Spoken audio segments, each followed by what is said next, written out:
নচিকেতা যখন বাংলাদেশে প্রথম আসেন, তার সঙ্গে আমার একটা আড্ডায় বসার সুযোগ হয়।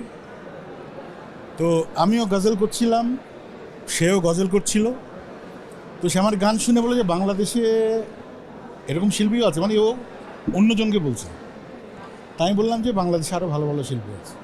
তো তখন থেকে সে বাংলাদেশে কোনো ইন্টারভিউ দিলেই আমাদের রোনাপার কথা বলেন, প্রিয় শিল্পী আমার নাম বলেন। তো এটা আমার জন্য অনেক বড় ব্যাপার।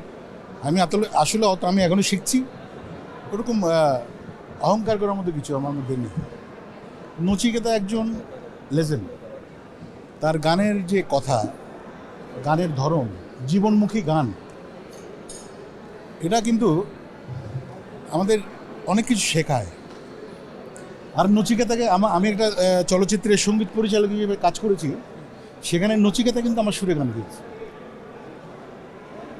এটা আমার জন্য অনেক ভাগ্যের ব্যাপার যে নচিকেতার মধ্যে শিল্পীকে আমি গান করিয়েছি আমার সুরে।